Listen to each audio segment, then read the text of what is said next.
diberikan rezeki yang terbaik, diberikan keluarga yang terbaik, diberikan kehidupan yang terbaik. Nanti kelak di akhirat diberikan surga yang terbaik.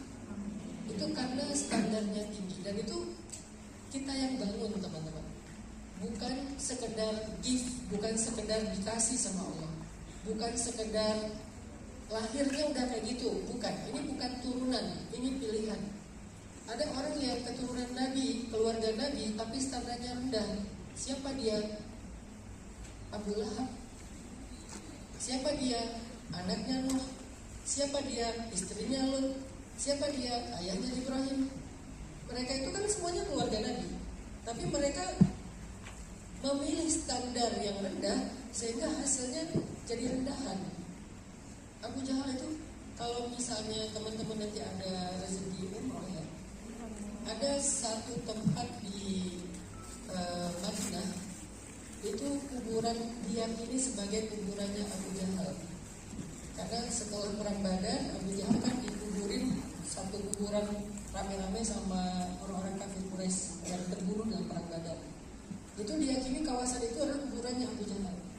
Dan orang-orang yang pernah ke sana, saya belum pernah sih, tapi saya dapat testimoni dari teman-teman ustaz-ustaz yang pernah ke sana. Itu tuh dari jarak sekian itu udah baunya tuh kayak bau busuk gitu, kayak bau kayak bau orang buang angin. Jadi dari jarak sekian ada aroma yang tidak enak gitu dari arah kuburan tersebut. Makin dekat makin nggak enak, makin dekat makin bau. Udah gitu orang yang ke sana nggak ada yang mendoakannya, semuanya datang ke sana untuk merendahkan, untuk menghina, untuk mencela. Semua yang datang ke sana itu pengen bilang ke Abu Jahal, mampus kamu, dasar kamu, orang yang hina, bla bla bla, mengumpat di sana. Jadi kalau kalian butuh ngumpat yang dibolehin, ya udah datang aja ke sana. Karena kalau ngumpat dalam keseharian nggak boleh. Laknatullah alaih gitu, Allah melaknat kamu gitu. Sama kayak kalau kita nyebut nama mereka itu laknatullah alaih Fir'aun, laknatullah alaih Abu Jahal, laknatullah alaih, kan gitu kan. Kenapa dia direndahkan? Walaupun Fir'aun itu adalah raja yang berkuasa di sepertiga bumi, tapi kok dia rendah? Karena dia memilih standar rendah.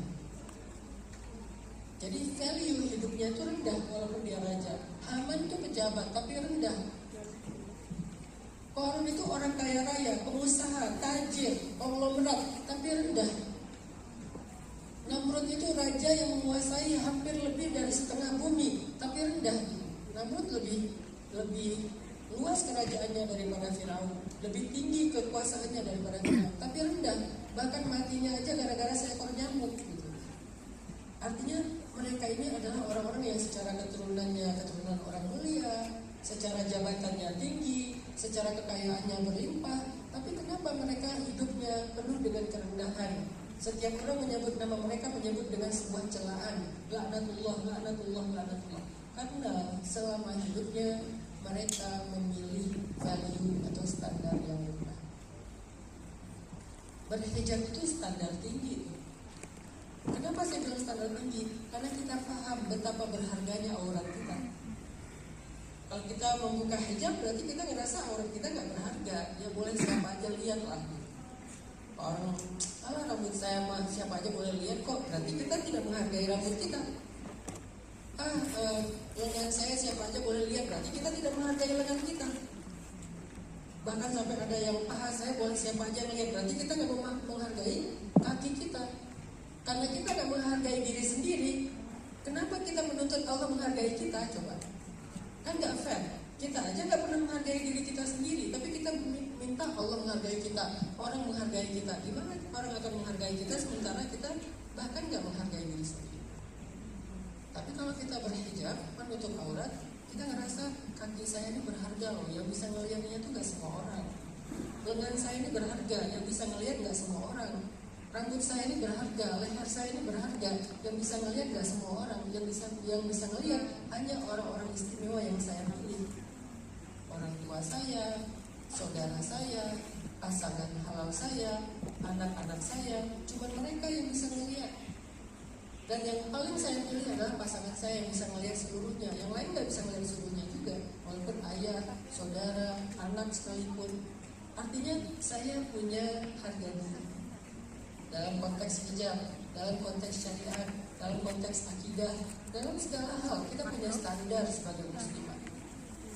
Makanya orang-orang yang punya standar tinggi kayak Khadijah, Fatimah, Maryam itu bahkan gak pernah disentuh laki-laki.